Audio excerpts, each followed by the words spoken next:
Yesterday, you all were on stage, and that was a really big day. The whole film industry was there, the whole media industry was there. What was your experience like being there talking to the people? Always really nerve-wracking, but really humbling to Right. just see how many people show up and how many people care and are passionate about the same thing you're passionate about. True.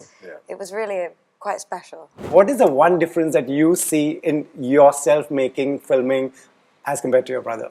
Oh boy, I'm a little taller. No, I think Chris and I came up together, and I learned a lot making films with him and watching him work. And I think that it's probably more. Look, I'd love to think of myself as a unique and wonderful snowflake, but the truth is, I think a lot of the values of this production are similar to the values I learned with Chris making films. When you first heard about this, when you came on board for it, had you heard about the gaming? Have you heard about it before? Were you a fan? Friends or family were fans? I knew of the games. Okay. I don't think you do need to know the games to like the show, because I read the script just off the material alone, just off the script alone. I really wanted to be a part of it. And then I did play some of the games when I got it. A bit of an intervention. I mean, you sort of went down the rabbit hole a little bit. I'm not very good Still at the working games. on it. I'm going to be honest. Yeah. It's the opposable thing. The thumb. I haven't quite got the hang of having these.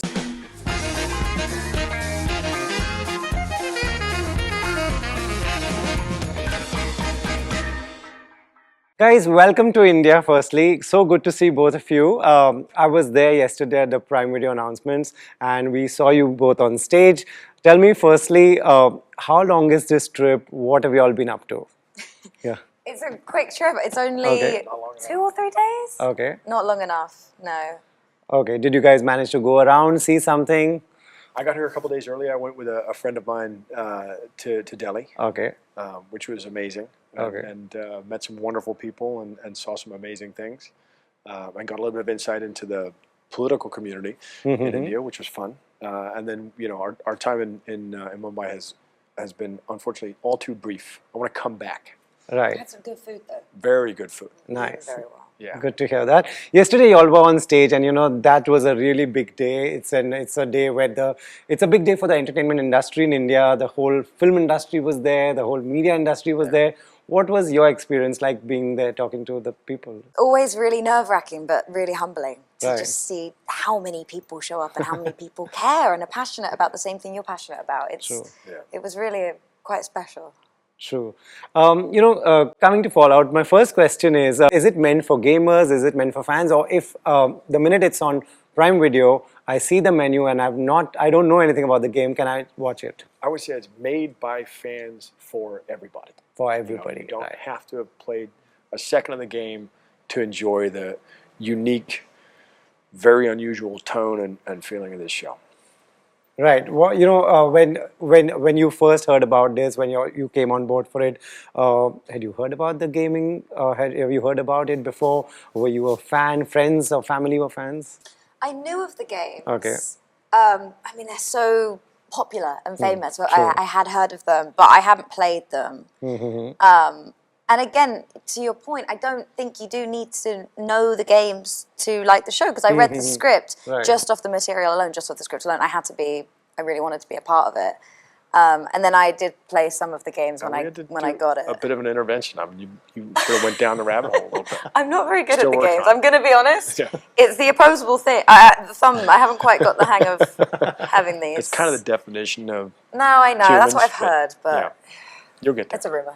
What about you? You ever had a phase in life where you were with a remote and playing games? Oh yeah, it was called Before I Had Kids. I've always been a gamer. It's kind of amazing to look at an art form that didn't exist when I was born and have watched every step. My brother and I played Pong when I was a kid. We had the Pong system. I had the Nintendo Entertainment System. I had a gaming console, pretty much a gaming console my whole life. Wow. And it was when I played Fallout. Fallout 3 was my first experience of the Fallout games. And I was taking a break from writing on the Batman movies that we made, and needed something to just kind of brain cleanse. And someone recommended Fallout 3 and didn't tell me anything about it. I didn't know anything about it. I hadn't watched a trailer. I really didn't know what I was in for. And I bought the disc, put it in, and started playing. And my jaw hit the floor because I'd never experienced anything like it. It kind of has all of these different textures. Right. Yesterday you said this is high octane and dangerously funny. That's what you said on stage. Could you elaborate a little bit for the viewers? I think Mike Hopkins said that, who did a better job of summing up the show than I did. But the games have this unique tone to them, where they are sweeping, epic, ambitious, dramatic, emotional, but they're also political, satirical, funny, and deeply weird. And it almost kind of, this is usually not something you say when you're praising something, but it's kind of all things to all people in those games. And you can kind of have any adventure you like. You can be a good guy like Ella's character. You can be a bad guy, or you can be somewhere in between. And you can make these moral decisions, which when it came to adapting the series with Geneva and Graham, our writers and showrunners, that challenge resolved itself, I think, brilliantly in the ensemble nature of our show. So we have Ella's character, Aaron's character, and Walton's characters represent points along that spectrum of morality. But then occasionally they sort of switch positions. Right. Your character, tell us a little bit more about it. These are the people who have just seen the trailer. Is she white throughout? Is she, she's an optimistic, is she, or do we see different shades? So, Lucy is a vault dweller, meaning she's born and raised, lived her entire life underground in a vault, and so therefore is very innocent, very naive, very privileged, very unaware of her privilege. She has no idea about what there is outside of the vault. She does believe in doing the right thing and the golden rule, and she believes she's a good person. I think she is a good person. She truly does try to do the right thing. And then she leaves the vault and is put on the wasteland, which is comedy in itself, and has to figure out how to survive. Right. Why a series? Why not a movie? And you've directed 3 episodes, am I right? Yes. Yeah. And could you tell us about the scene you said we discussed yesterday? I didn't mean to. I was just having so much fun. I just kept Right. So there's a scene where the 3 characters meet. Do you want to tell the viewers what is that like? So that scene with the ensemble, the fun of it is, when are they going to encounter each other? Yes. And so Geneva and Graham wrote this terrific scene in which they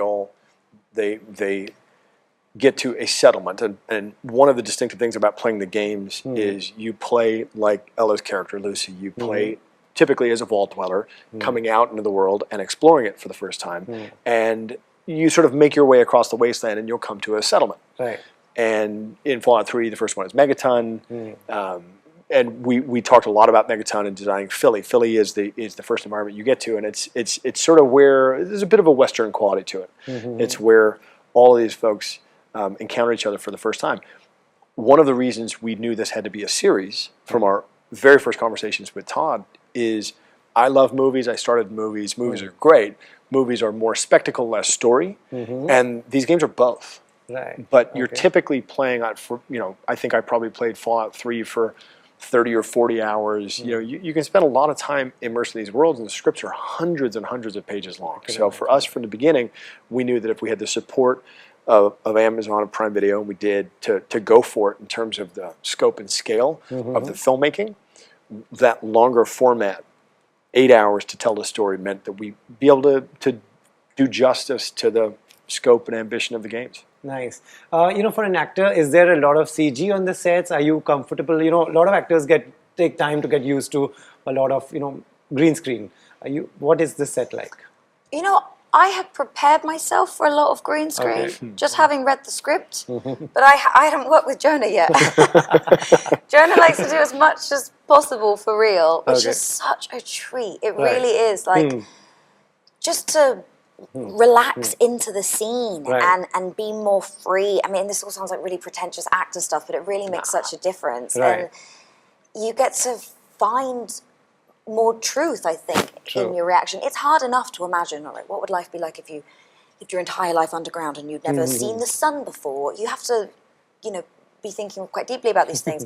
So it's really helpful to just be able to act, opposite real power armor or, whatever this is.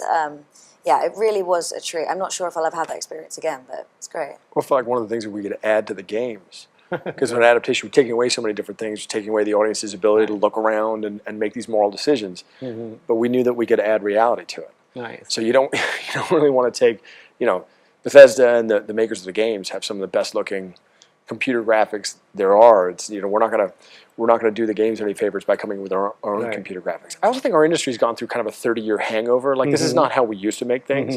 Green screen was a technical kludge to allow us to do these big immersive storytelling. It's a brilliant kludge. Right. But I think for a lot of us who grew up with, and green screen came out of ILM and the original Star Wars movies, but one of the things that we loved most about those original movies were the miniatures and the sense of reality that you got watching those movies.